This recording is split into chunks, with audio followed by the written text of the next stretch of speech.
Yeah, so good morning, Nottingham. So I'm really looking forward to this. It looks like a fantastic space you guys have over there.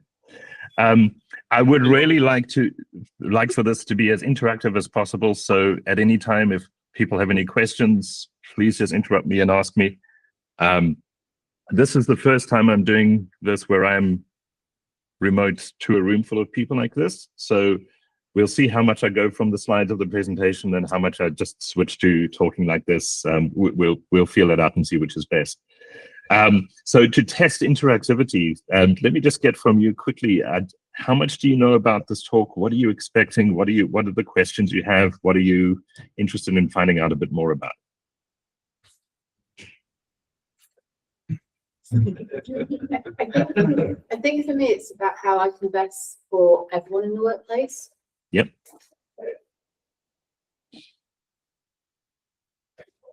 I did not read the brief, so could you give an overview? It sounds like others did as well. Yeah. Sure. No, that's fine. I just wanted to find out a little bit about what people were coming into the room expecting. If everyone's coming in completely fresh, that's fine as well. What I'm going to do quickly is just share my screen. And what I will do is just switch backwards and forwards between the slides. But there are some of the slides which it makes more sense to kind of be on the slides. And the beginning is part of that. This is also shorter than I would normally do these. So I might jump around as well. And please do stop and ask questions at any point. Right, so the theme of this webinar is From Burnout to Breakthrough, How Brain-Aligned Roles Create 10x Performance. A little bit about who I am. So I'm Duncan Austin. Connect with me on LinkedIn if you'd like to. I have 2.5 decades in developing SaaS and web platforms. And I spent some time of that also managing technical teams and product teams.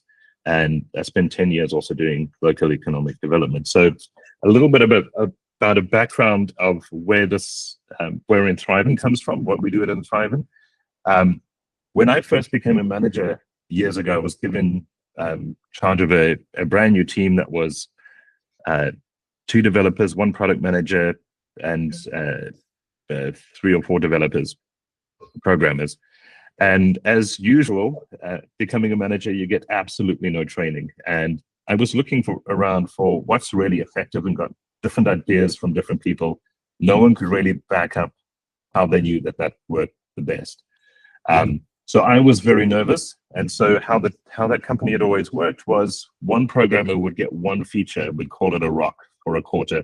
Another programmer would get another one. Another programmer would get another one. And I was afraid that because these were new programmers to the code base, everything was new, we wouldn't get anything done. So in the quarter. So what I suggested to the team was, instead of doing what we normally do, where each programmer gets a feature, let's take our most important feature, break it down into really small tasks, put them into 2-week sprints, and I won't assign tasks. Everybody just swarm all over them, and let's at least get the most important thing done. So I wasn't trying to be profound or clever or anything. It was just nervousness as a new manager. And to everybody's surprise, this junior team, it was one of the most junior teams in the company, was immediately the highest performing team in the company. And there was a buzz of energy. People were loving coming to work, to the point that C-suite were even noticing. And the CEO came to me and said, what on earth is going on, and how can we reproduce that? And I had no idea. It turned out what I had stumbled on was collective intelligence. And collective intelligence is quite a new field, but I'll get to that in a moment. From there, another team decided they would try the swarming thing for their next feature, which was quite a big feature. They were budgeting for about 350 bugs to come out of QA, which would then hold up the feature from being developed for who knows how long, how many months down the road. They did it in half the time they were expecting to, and there were 23 bugs coming out of QA. So a measurable, immediate 10-fold boost in performance. So I was then tasked figuring out what on earth is going on, how is this working, and can we make it into a system that we can manage from team to team. That's a set of tools that managers can actually use. So that's where this comes from. So I started studying psychology, going into the neurology of what's actually going on, trying to tie everything back down to actual neurology, and studying up as much as I could about collective intelligence. So that's where we are. So what we'll look at today, first of all, a pinch of salt, why the status quo doesn't work.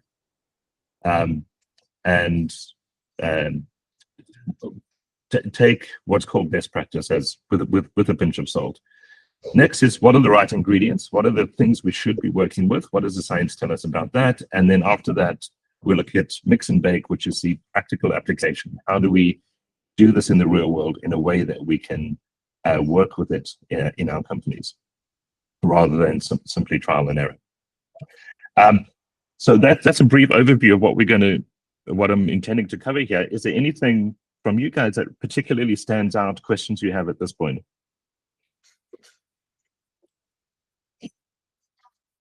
All good, not for me. Yep, no, cool. Okay, so best practice is not best. This was the first thing I found out, and we had this massive improvement in performance simply by getting everybody to swarm on tasks, and nowhere had that been anyone's advice about how to be a good manager of a technical team.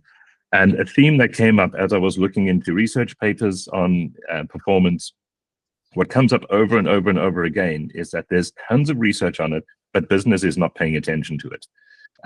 Jim Clifton, who was the CEO of Gallup, he said research shows exactly how to dramatically increase the percentage of engaged employees. The problem is, while the science of management has advanced significantly in the past few decades, the practice of management hasn't.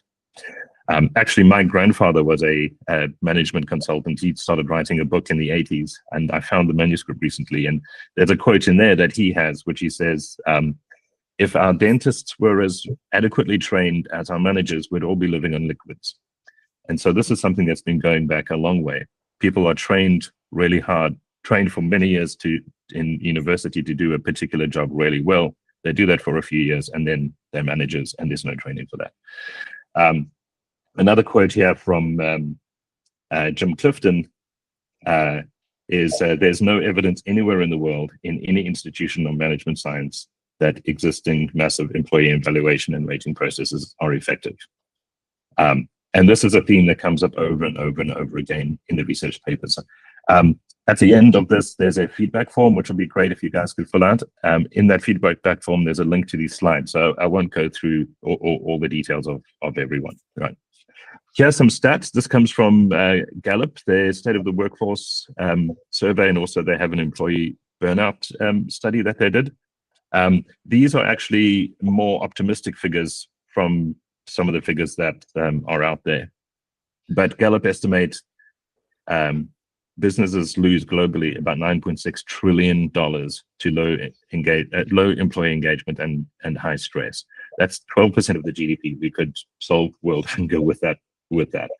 I won't go through all the details of this, but it's much worse for up and coming generations. So under 34-year-olds, 2 in 3 struggle to focus at work. And since most of our jobs are knowledge worker jobs, we need to better use our brains. That's not great. And just over half are so stressed that they can't function. So we have a serious problem. And this is the status quo. And you can see why this is. A business just hasn't been paying much attention to the science. Right. So the right ingredients. What do we have to work with? So the first thing we need to pay attention to is a thriving environment. So people are organic, which means teams are organic systems, organizations are organic systems. Organic systems all need the right environment to thrive in. So all of the other things we're going to talk about later, those are all so much harder if we don't have the right environment. So the first lesson in the right environment is what we can learn from this game of Pong. I remember when Pong first came out, this particular game of Pong is probably the most exciting screen capture of a game ever, right? Oh, there we go. He just got it. But what is so special about that particular game of Pong? Well, it's not so much the game, it's the gamer. So Pong came out in the 80s, right? So this was recorded in the 90s. Any ideas from you guys who this gamer might be that makes it that particular game so dramatic? I guarantee you won't guess it, but any ideas? Sorry? No. I've got a mugshot of the gamer here. So this is the gamer, right? These are neurons in a petri dish. Those little squares in the background are computer chips. So neurons were grown onto chips. The game is running on those chips, and they taught these neurons how to play Pong. What's important for us is how they taught them. So how do you teach neurons like this to play a game like Pong? They also did it afterwards with Doom, the mid-90s first-person shooter. And how they did it is, it turns out neurons love stability and predictability. So whenever something was going well in the game, they would send a predictable, stable electrical signal into the neural network.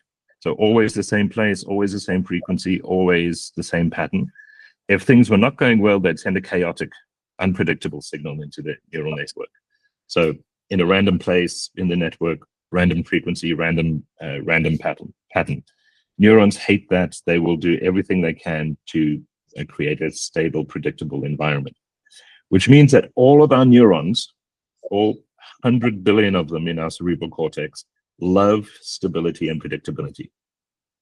Instability throughout our entire history has been a threat. If everything is unstable and unpredictable, chances are we wouldn't survive, right? So the first lesson is what we need is a stable environment. And ironically, if we want to create an environment where people are creative and take risks and step out, we need to make the environment opposite to that. We need to make it predictable and stable. Not the work people do. The work people do can be exciting, but the actual environment. So people need to know, for example, the company's got their back, their colleagues have got their back. They need to know what's expected of them. They also need to know what to expect, right? If I do these things, I work in this way, what can I expect? And they need to see a good path forward. We'll come in when we come into the neurology later. We'll see the importance of a good path forward, and that becomes really one of the primary roles of a leader, manager, or leader of a company, is to paint the picture of the good path forward. This here is ADP's ADP Research Institute's engagement scale. So what ADP have found over years of studying about 20,000 people who answer yes to these are highly engaged, and that predicts performance. So scores for this go down, performance goes down, scores for this go up, performance goes up. But what you'll notice that pretty much all of them are to do with a stable, predictable, safe environment, right? I'm really enthusiastic about the mission of my company. At work, I clearly understand what's expected of me, right? That's predictable. I'm surrounded by people who share my values, right? That's also stable and predictable and safe. I have a chance to use my strengths every day at work. If people are feeling stressed and unsafe, they're not going to step out and take initiative. My colleagues, my teammates have my back. I know that I'll be recognized for excellent work. Again, knowing what to expect. I have great confidence in my company's future. That's the good path forward, and I'm always challenged to grow. None of this can work without a stable, safe environment. So the big lesson there is stable, safe, right? Everything we can do for that. Nothing else is going to work very well unless we can create that environment.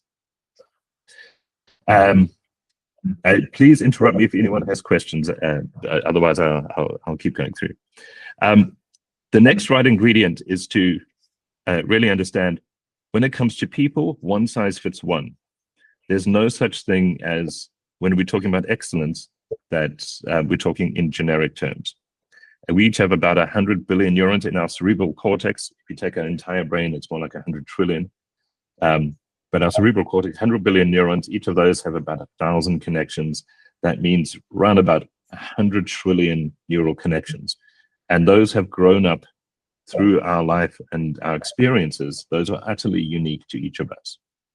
So each one of us and each one of our employees is as unique as we can, as you can possibly imagine. So now a quick exercise. So we have two people here, A and B. And these can represent scores, they can represent skills, however you're evaluating people. So my question to you is, if you're looking for people, are you looking more for A or in your team and in your company? Are you looking more for A or for B? It depends. Yeah. It depends. And if you're coaching people and you're developing in the company, do you want people to move more towards being like A or more towards being like B? B. B, yeah. Okay. So why B and why A? B is just consistent. You'd rather want something to consistently deliver rather than fluctuation in output. Yeah. Okay. And the person who said A, why A? For me, A, I see some areas are higher than others. So yeah, if I'm able to take several different people with type A with specialties in those areas, then probably I'll have a more rounded team. Yeah, exactly, right. That's exactly the point, right? If we're working everyone at B, the team operates here.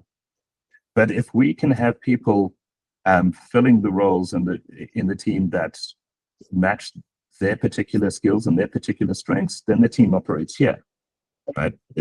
We're not worried so much about well-rounded individuals. We're more concerned with a well-rounded team.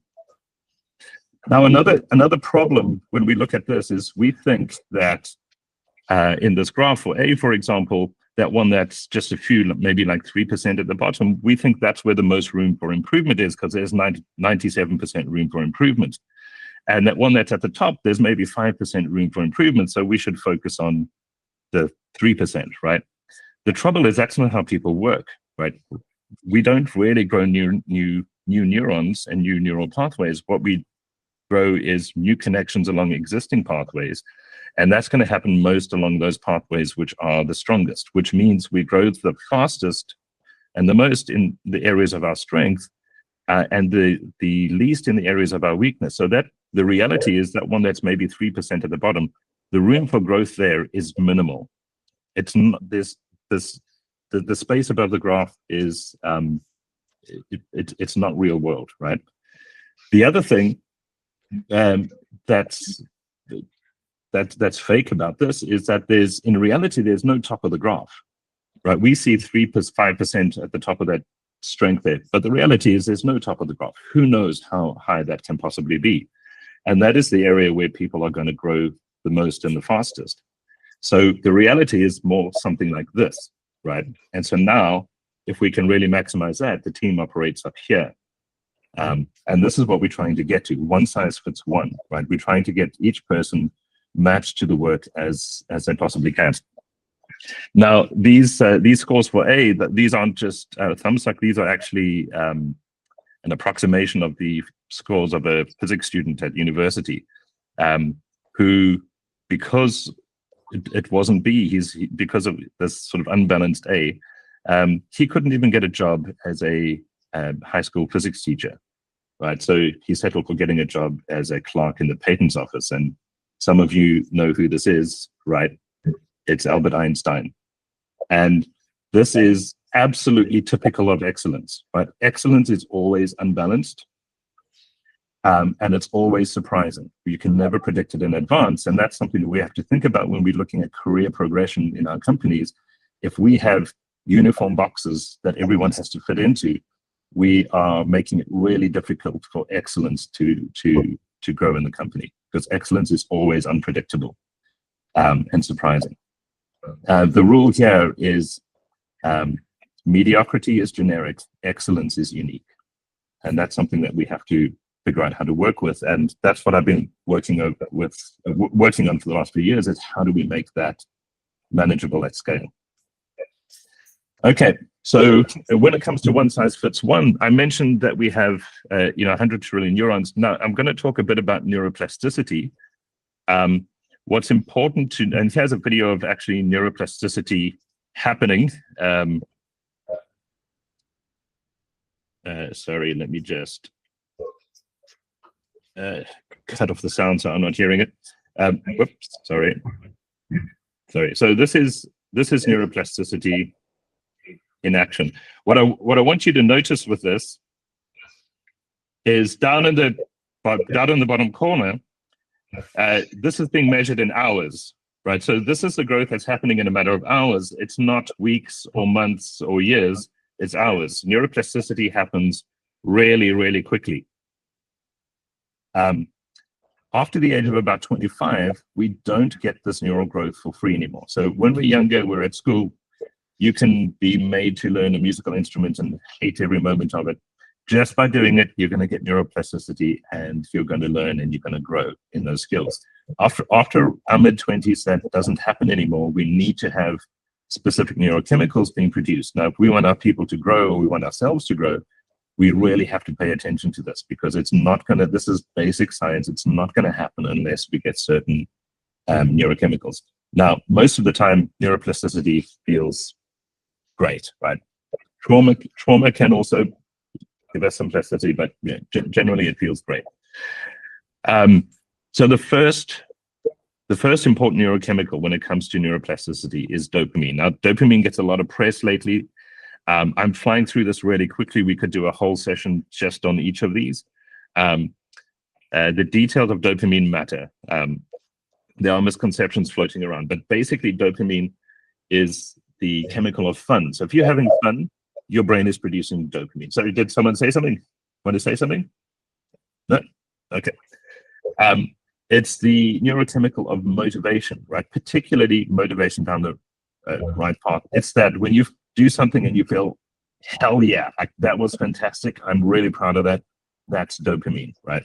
So it motivates us along the right path forward. And when we're talking about motivating people, this is where painting that right path forward and keeping the right path forward is always is so vital.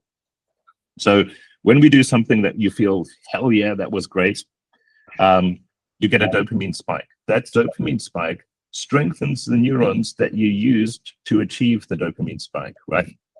So if you work really hard on a problem and you solve it and you feel, yeah, that was fantastic, those neurons get strengthened so that you can do that better in the future, right? Conversely, and this is what's going around social media so much now, is if you get that dopamine spike by flicking through your phone or binge watching something on Netflix, the same thing happens, right? I was feeling bored, I was feeling hopeless, I got a dopamine spike. That's what gets strengthened. We have to be really careful about how we use dopamine. But in our work, yeah, it strengthened those neurons that we used to achieve that dopamine spike. It also energizes us. Dopamine is the precursor molecule for adrenaline. Adrenaline is made from dopamine. So when you get a dopamine spike, you also get a rise in energy. And that is literally the opposite of burnout. Burnout is when people aren't getting this, they're getting drained. When people are getting these signals in the work they're doing, they get energized by it. That's the opposite of burnout. Also, very importantly, it activates the prefrontal cortex, right, which is this front part of our brain. The prefrontal cortex is what we use for logic, for thinking, for reason, for self-control, etc. If we have knowledge workers, we really want the prefrontal cortex to be active and do whatever supports that. We can identify it because we feel energized when we've done something and you have that hell yeah fun feeling. And it's really important when it comes to managing that we pay attention to. You can actually identify when your brain produces dopamine. The next one that we're going to focus on is acetylcholine. So acetylcholine is the neurochemical of focus, concentration, memory, and it also makes you feel alert. So when you're focusing on something intently, what your brain produces acetylcholine. Acetylcholine marks the actual neurons that you're using to focus, so that later when you're resting or you're asleep or you're daydreaming, those neurons fire very rapidly, many times more rapidly than when you're actually focusing. And it strengthens them so that in the next few days, they're primed to be used again and to make new connections. So acetylcholine is really important for neuroplasticity. And again, we can identify what it feels like, right? The big effect of acetylcholine consciously is that we lose track of time. When our brain produces acetylcholine, we lose track of time. Now, if you've ever tried to learn a musical instrument and you practice something and you focus on it intently for an hour or two, and you make some progress and you feel kind of good about that, and then you wake up the next day, you try it again, and suddenly you can do it. That's acetylcholine, right? That's what acetylcholine is doing. Another one that's important for us is oxytocin, which is social bonding and friendship, right? And it's released in positive social interactions. In terms of work, what's important for oxytocin, it reduces stress, it promotes pro-social behavior. So if we're on a team where people have got each other's back, they're helping each other out, they're doing chores, oxytocin is our friend here.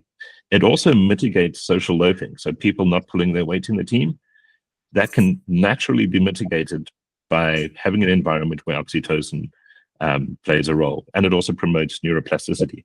So those things, like an after hours drinks with colleagues, that actually really helps in work, right? Anything that will get that social bonding going is really valuable in the workplace in terms of productivity. Now, what I found when we stumbled onto collective intelligence, there was this buzz in the team. What was happening is collective intelligence is really a shortcut to oxytocin, right? Cool. I'll stop really. Oh, and just before I stop, the important thing is for people to get these signals every day, not all day, every day. So people aren't only doing the things they love, but at least some point in the day. And all the research shows that people who get these signals, in other words, they do something they love at some point in the day, every single day, those are the people who are at the top of everything. They're the top performers. That's what separates people at the top from everybody else, is getting that every day. However, much more seldom than every day, there's a big drop in performance. The magic pivot point is every day. How much every day doesn't seem to make much difference, but every day is the pivot point. If people can get there, then they're loving work. They're looking forward to starting work every day, and they are the top performers. So, really simply, we have the ingredients here that we can use to identify and work with our people, and they can work with to move people towards being really high performers who love coming to work every day. Before I go into collective intelligence, any questions, comments about that? So, Sorry. no, so Duncan, you talked about social interaction and that kind of building that kind of into that kind of positive. I suppose one thing I struggled with is where I have a diverse team that's kind of got engineers, content people who actually have a different sense of social interaction in terms of what they find useful. How would you suggest you approach where you have a really diverse set of people in your team and you're trying to bring that social interaction together collectively? So social interaction is, it doesn't necessarily have to be drinks after work, right? And I wouldn't want to force somebody to try and go to drinks after work if they are socially anxious, for example. But that social interaction, and when we get to collective intelligence, we'll see it now. What's really important that in solving the problems people need to solve in the work that they do, that there's as much communication as possible. People can communicate as freely as they possibly can. And so we can get that social interaction not by small talk. I mean, I'm dyslexic. I'm pretty sure I have ADHD. I have absolutely no idea how small talk works, right? It's a source of anxiety for me. I just can't do it. But if I'm working with people and we're talking about solving a problem and I'm helping somebody out, I can talk the hind legs off a donkey there. So different things will suit different people, but it's to make as much available, as many avenues open as possible, right? we used to, with one team, for example, what we would do is maybe after or even in work for an hour or so, we'd get together and play some computer game, right? And the programmers love that, right? Where you can talk to each other and interact with each other, or just sit and have a chat about tech stuff, which would bore everyone else to tears, but you know, they love talking about it. So it's to make it as open as possible. Yeah. So collective intelligence. Yeah. Sorry, did someone else want to say something? No. It was on those lines, but it was also around, obviously, recent years, the move to remote. We've lost a lot of this in-person connection, social connection, etc. Yeah. Do you think direct correlation between growth and burnout? You're probably going to come on to this, but the growth and burnout and this move to the digital first world? I think I doubt it so much. It may have something to do with remote. I suspect it's got much more to do with social media and TikTok and that sort of thing, because you're getting these little dopamine spikes all the time. And when you get a dopamine spike, you also get a trough after the dopamine spike. And if you get another spike in the trough, then you get another trough and another trough and another trough. So what actually happens is your dopamine levels are decreasing steadily, which is why you don't want to be dopamine. Like that's really bad for us. I suspect that's got a lot to do with it. What Gallup and ADP have found is also younger generation, so Gen X, not Gen X, Gen Z, Gen Alpha, they really want meaning in work, and companies don't know how to do that because everyone is sort of putting these assembly line boxes. And I think that's a big issue as well. But I think working remote, if you use it correctly, I mean, the teams I was working with were remote. And there are some advantages of working remote because it is actually much easier to have a face-to-face conversation with someone than in the office, because you can just jump on a video call, right? You don't have to get up and go knock on someone's door and see if they're busy. You can just jump on a video call quickly. So you can arrange things with working remote that actually work really well. Okay. So the formula for intelligence. So people often think intelligence is information. Information is one part of intelligence. What you need to have intelligence is a system that is highly interconnected, can self-adapt to information, right? And then you get intelligence. So this is how, for example, ants can solve complex problems. Here's a video of ants. He has a video of ants solving a really complex problem. Each ant has got a brain smaller than the grain of a grain of sand, but yet they can solve complex problems. This exact same thing was also tried with a group of people, and the ants did slightly better, right? So they're solving problems that are on par with human intelligence here. But what it is, it's a system that's highly interconnected. All the ants are buzzing and communicating with each other in some way. The information is how this object is going through the, if they're stumbling on obstacles and so forth. And they can self-adapt, right? And so you get the most unintelligent creatures you can imagine solving really complex problems.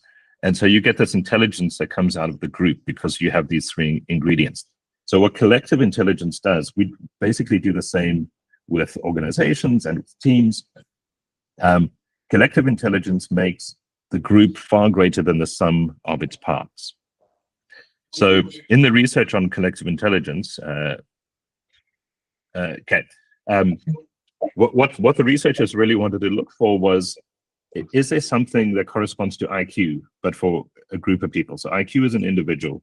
Someone with a high IQ can learn faster, they can solve more complex problems, they can work faster, etc.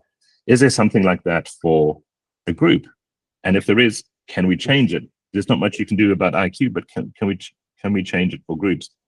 And the most interesting thing that came out of that was the IQs of the people in the group only very loosely correlate to the IQ of the collective intelligence of the group. It's not a major factor at all, which was very surprising.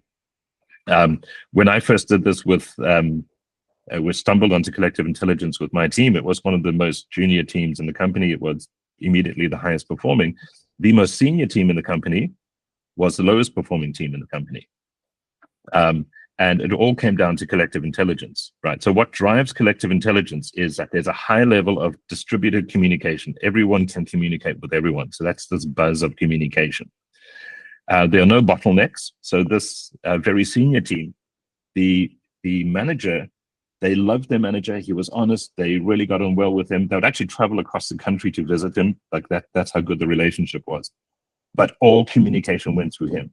The teammates never spoke to each other. And that was why the team was low performing, right?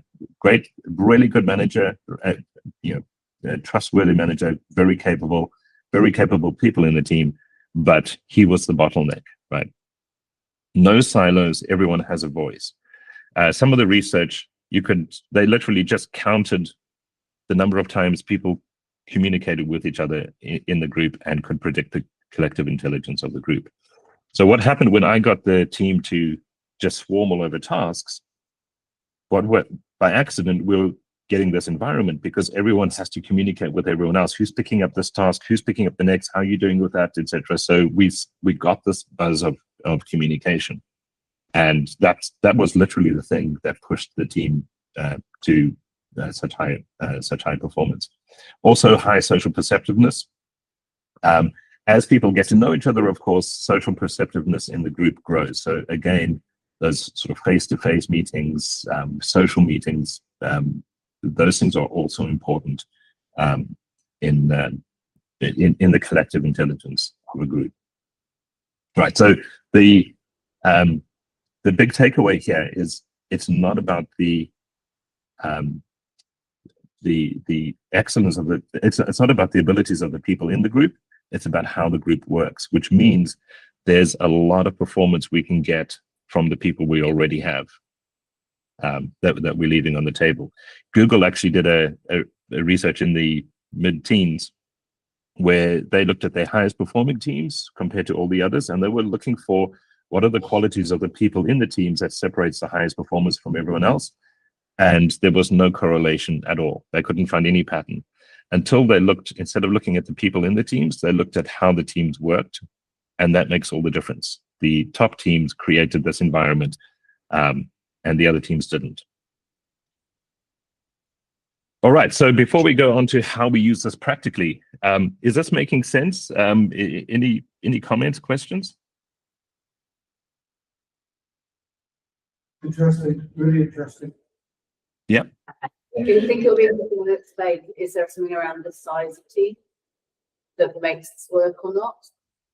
Yeah, so so typically teams should be so 8 or below 12, I would say, below 12 people. Otherwise, what will start to happen is they naturally start to form sub-teams themselves.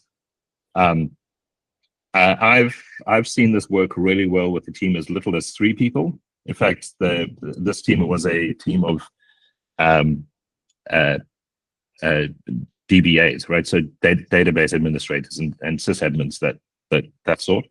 And what they actually did was they would have a video chat open constantly all through the day. So it was like they were with each other in the room. And if somebody had to get in a meeting or something, they'd just mute that and then unmute it. And that simple thing made a big difference to how they worked together, because suddenly they were starting to it was much easier to get this buzz of communication going. But you probably don't want sort of more than 15 people. I think a really good size for a team is the size of the team that the manager can do a light touch one-to-one with each person once a week. If it gets beyond, if there are too many people for the manager to be able to do that, then the team is too big. It's my rule of thumb. Yeah. Quite a lot of places call it the 2 pizza size thing, don't they? If it's 2 meals or 4 pizzas, it's too big. Yeah, exactly, and it's kind of comes into the same sort of area. You don't want a team of 30 people, right? All right, so putting it together. So this is the strategy that I kind of settled on after years of doing this, and being tasked by the CEO to kind of figure out a way that we can make this systemizable.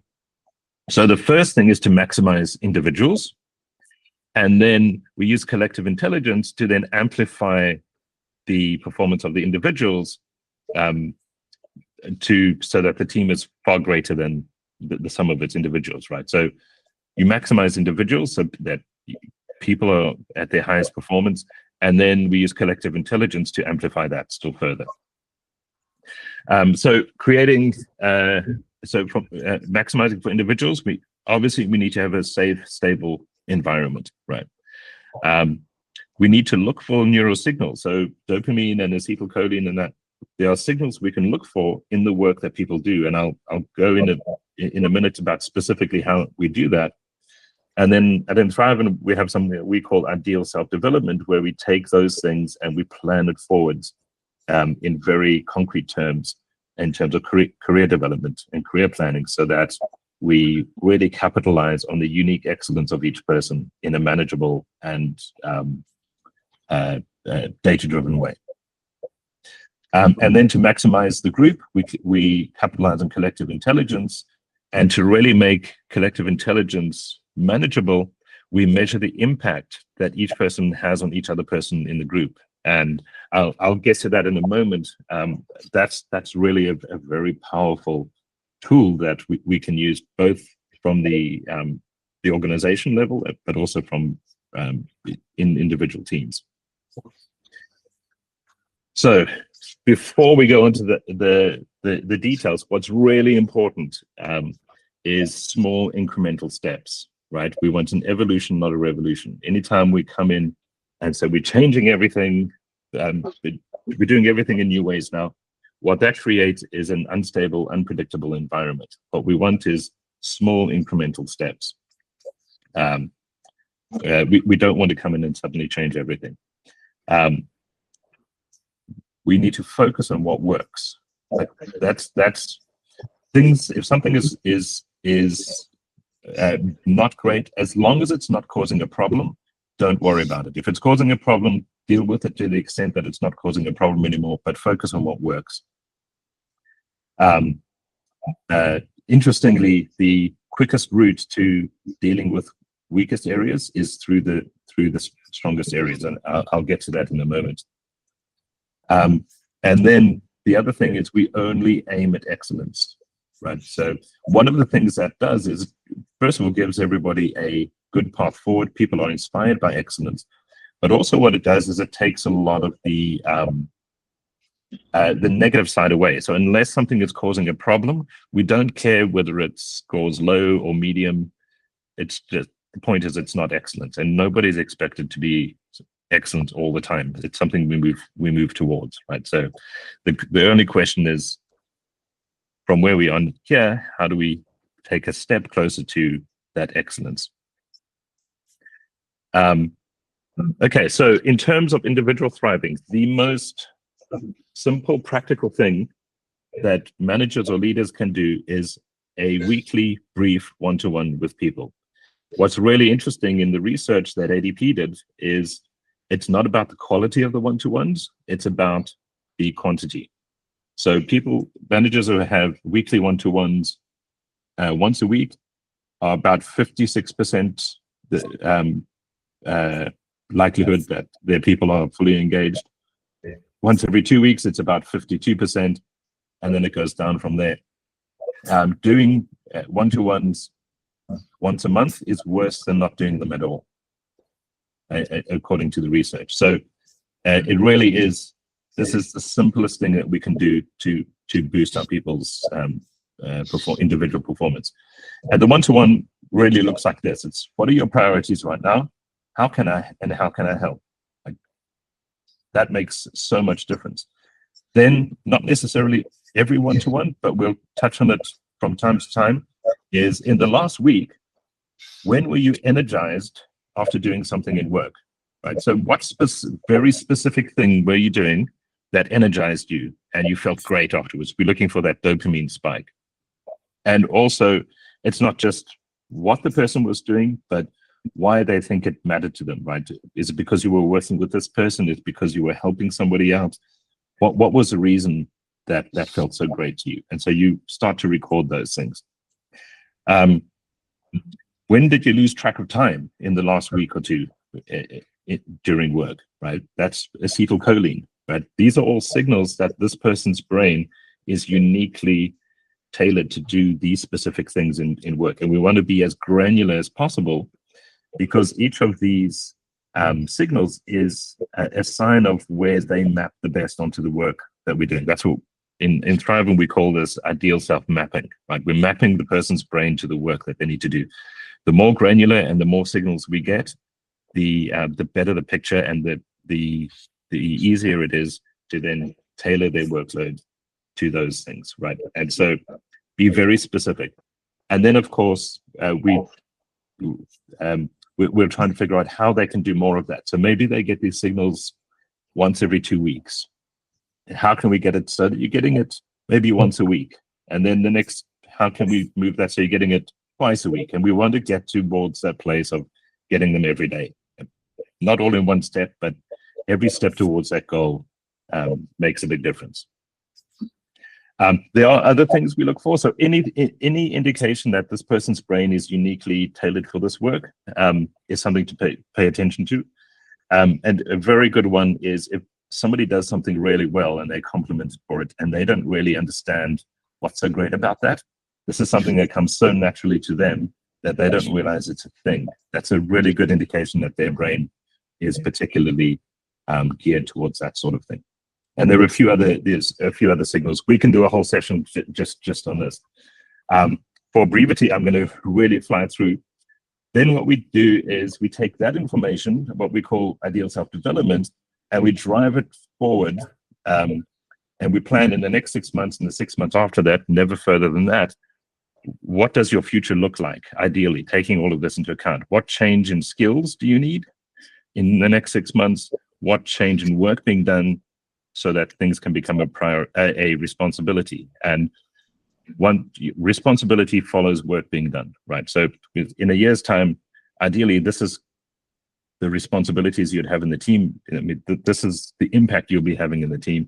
To get there, what change in work and skills do we need to see? And this is completely a living thing. So it's not goals that people are held accountable for. It's something that can be massaged and changed through the year, but it's giving that target and that way forward.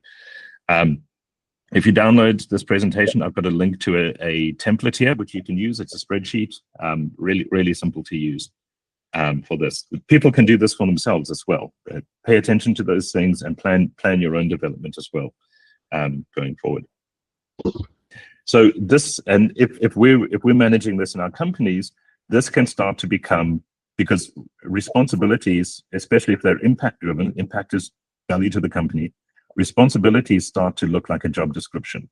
And so you can get this individualized, unique career development in the company for people who are showing excellence, that capitalizes on the excellence. That's what we're trying to do here, is make that objective and manageable.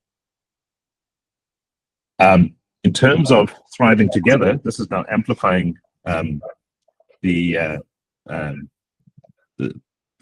amplifying the performance of the people when they work together in a team.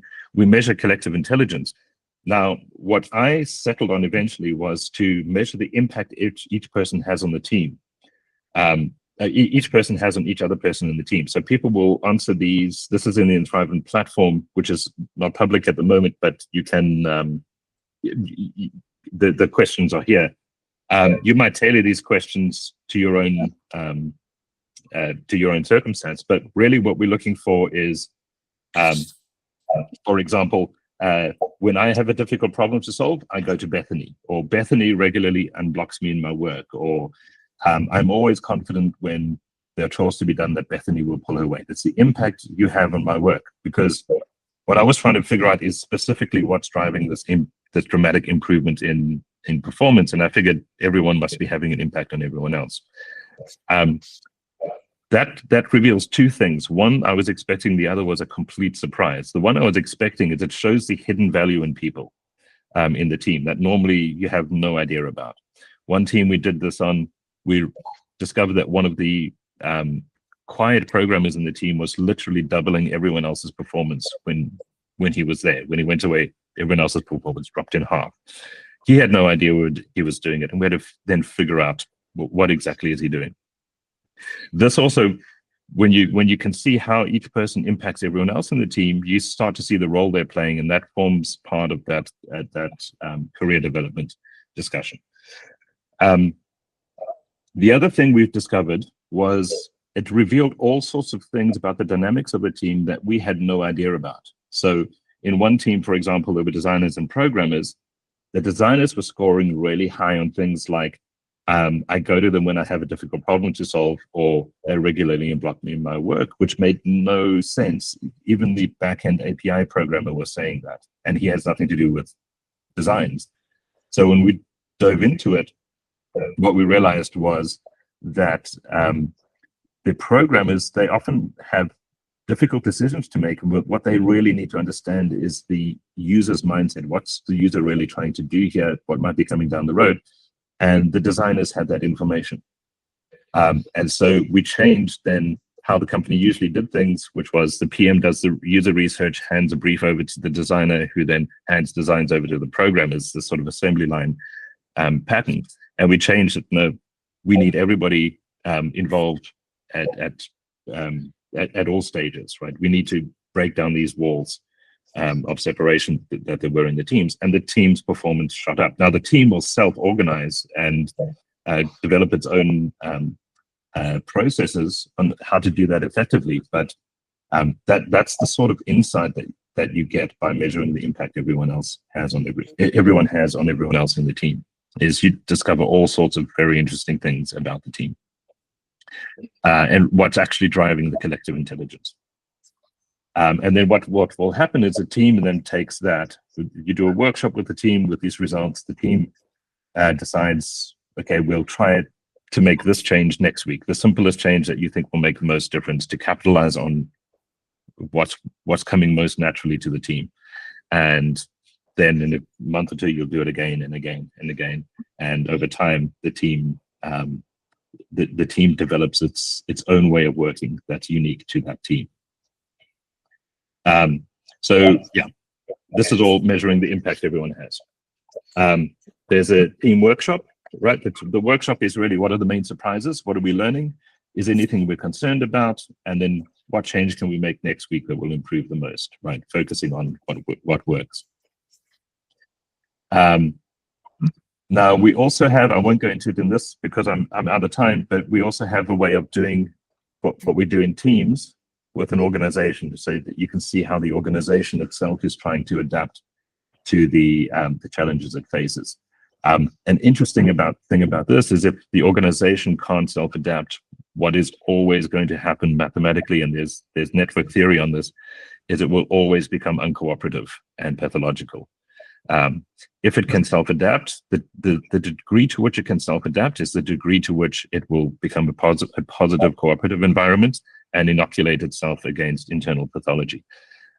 So we have ways of giving the company visibility on exactly how the organization itself is trying to structure itself and what's working the best and what's not, so that they can support that.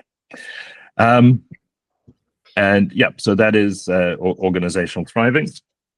That's me for now. So I'll open up for any questions, and some QR codes. You can follow and Thriven on LinkedIn.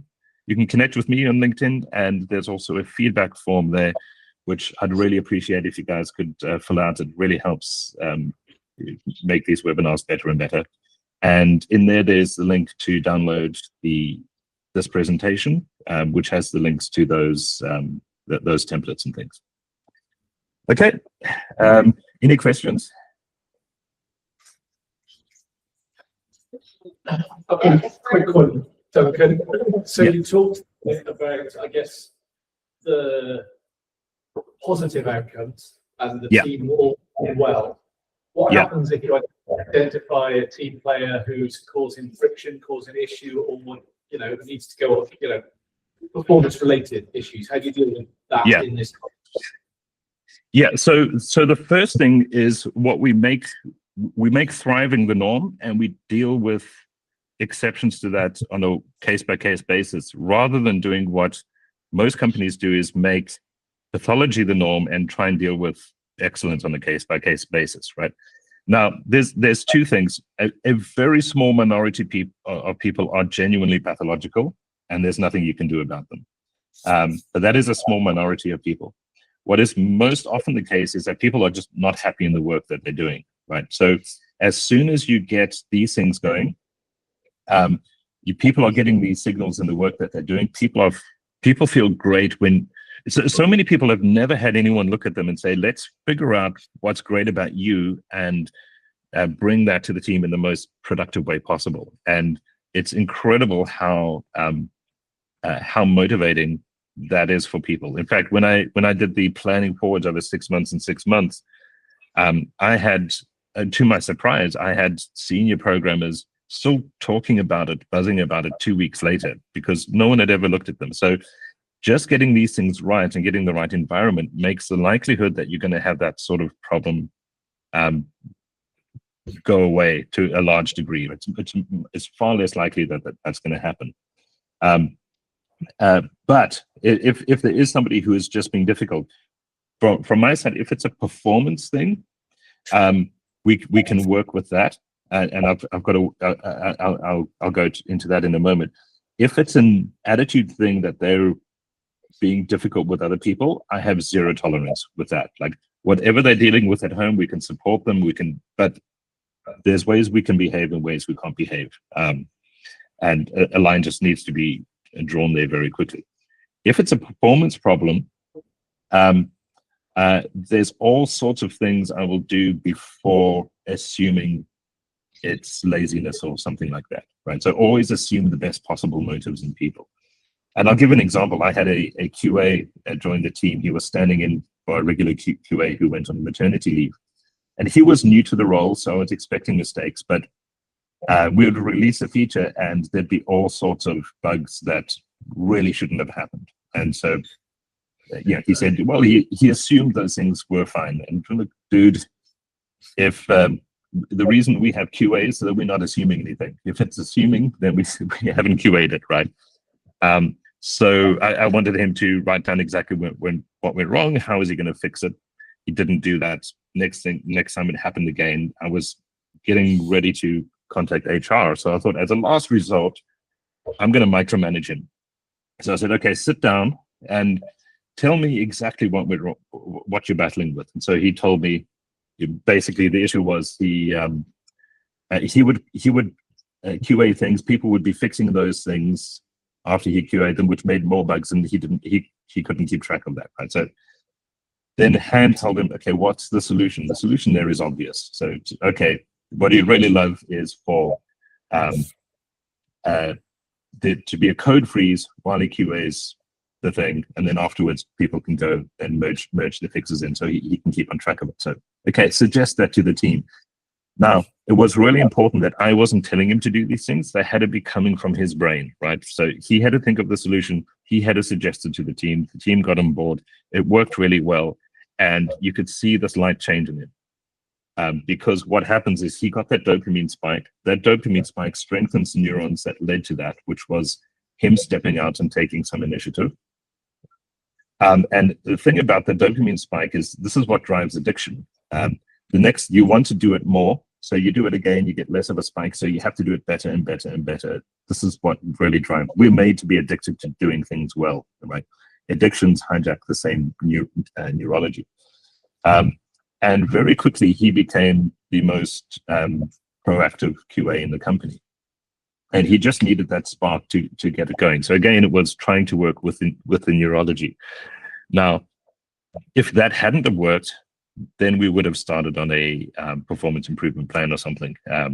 Because in a sense, it's like gardening, right? You can have the right sort of soil, the right fertilizer, do everything right. And if the plant is still producing fruit, you're going to pull it out and put something else in there. But it's after I've done everything I can possibly do to give you the environment to thrive in and to do well, It's then also up to them. After all of that, if they're still just not pulling their weight, then we have to have some hard conversations. Yeah. Now, what I would say there, right, is what that does mean is that we will spend more time trying to salvage a dysfunctional person than we would if we were doing things the normal way. But that time is more than made up by the environment you create when you're constantly assuming the best motives in people, that people know you've really got their back, right? The performance boost you're going to get from that far outweighs the annoyance of dealing with the occasional person who's not pulling their weight. I guess that goes back to the point you made up front around the sort of culture and the environment you create in that stable environment. Yeah. So that environment is, so if you have an environment that is difficult, that's not conducive to how our brains thrive, right? It doesn't matter what you try. Anything you try is going to be so much more difficult to succeed. If you have that right environment, even if you mess up along the way, so much more is going to work because people will make it work, right? That environment is absolutely crucial. So never compromise that environment for perceived efficiency or, making things easier for ourselves, or because one person did something really bad and we never want that to happen again. Don't sacrifice that environment for that. What we really want to make sure is that we keep that environment as much as possible. Sorry, Duncan, I'm taking over. Yeah. Why do you think more companies don't structure themselves for this? Is this just new learning, or is it a hangover of the sort of industrialization of the knowledge economy that we work in? I think it's largely that. So what is really interesting is what's very clear is business by and large ignores the research out there. But there are fields that pay really close attention to this research, right? Interestingly, the militaries that win wars pay very close attention to how people thrive and doing that because they can't afford to fail, right? In fact, I had one guy in one of my teams who had been in the Irish Army before, and when he left, he actually thanked me for what he called true leadership like in the Army, which really surprised me. Airline flight crews pay very close attention to this, right? And there's something called CRM, which is crew resource management, which is basically this, how people and how our brains work really well together. And there are things that are absolute taboo in crew resource management, like the captain pointing out the faults of everyone else, or having all the say. That is so bad for how people work together that has actually crashed airliners all on its own when nothing else went wrong. Sports teams professional sports teams pay close attention to this. So it is just business, and I think partly it's because people don't stay in jobs for very long. So you can get a improvement in a short term by cracking the whip, but then you leave and you go to a new job and you say, look, I drove up performance X amount, but the company's in tatters because all the top people have left, right? If the Pareto principle says, and this is pretty accurate, the square root of the number of producers produces half the output, right? So what that equates to is if you lose your top 3 people out of 100, you lose 25% of your productivity. If you lose your top 40 people out of 100, you lose 92% of your productivity. So we really need to make sure that we are making the environment where our top people never want to leave and they can be their best. It makes a massive difference. So I think it's just ignorance. Partly people can cover it up, and partly it is because of we inherited it from the industrial era where everything was about efficiency on machines, making machines efficient, right? But I think partly is there's no training for managers, which is really surprising. Managers drive performance in the company more than anyone else, and there's no training. So what happens is you're really good at doing something. So you're actually achieving something every day. You get promoted because you're good at that to be a manager. And you're still in the same mindset of now I'm going to do things through people, which is the wrong mindset. When you become a manager or a leader, what you need to be doing is enabling other people to do things. And that mindset shift, I think, doesn't happen. So as people go up and up the ladder, they're more about I'm doing stuff through other people And that doesn't really work. So what happens then is when it doesn't work, we blame those people down the bottom. And I've had companies saying, I can't understand why all my employees are such a problem. The chances that you just happen to have had a bunch of bad people are virtually nil, right? The problem is how we're doing things. And so I think this sort of perpetuates it. But we need to start at the ground level. When someone becomes a manager, train them properly. And if you do these things, your team will make you famous, right? I had the CEO coming to me saying, what on earth is going on with your team? It's consistently the highest performing team. And it wasn't me, right? It was the guys in the team, right? If we do things right, your team, your company, they'll make you famous.